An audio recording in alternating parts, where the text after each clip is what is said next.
The inflation situation isn't letting up, everybody. This is Megan Horniman, the Chief Investment Officer for Verdant's Capital Advisors. Coming to you today, it is Friday, April 12th, and we're going to discuss the University of Michigan Consumer Confidence Report that came out today. This report comes out each month. It comes out twice. It comes out in the first part of the month with a preliminary reading, and then it comes out in the second half of the month with the final reading.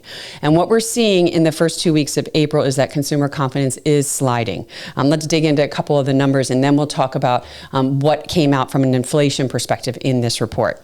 First of all, the headline number, this did decline. It was the second time in the past 4 months. The current conditions, this report is made up of two different components: the expectations for the future and the confidence there, and then confidence in current economic conditions.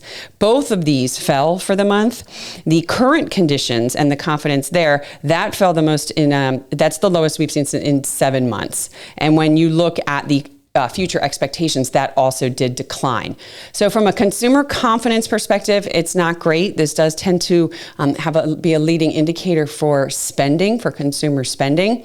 But what's more concerning, and one of the reasons why the markets are down today, is not necessarily that we have weak confidence. We've had many readings of weak confidence throughout the past year, but it was the inflation expectations.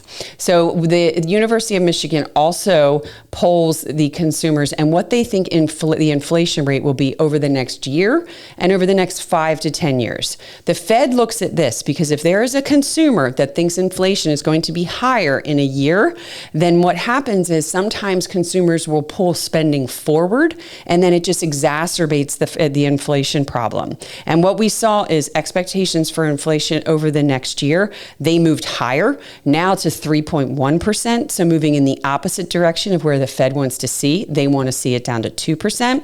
And then over the next 5 to 10 years, where the Fed definitely wants to see that anchored closer to 2%, consumers are expecting inflation to be around 3%. So this is a concern. The Fed will be looking at this. We'll hear comments about it from the Federal Reserve. But markets are lower today.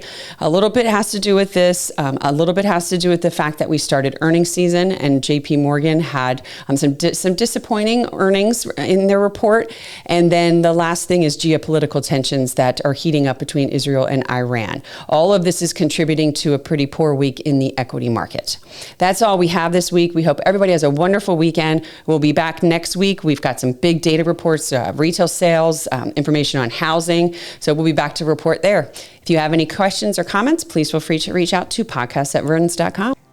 And make sure you hit that subscribe button and the alert bell so you get notified every time we put a new episode out with Markets with Megan. Thank you.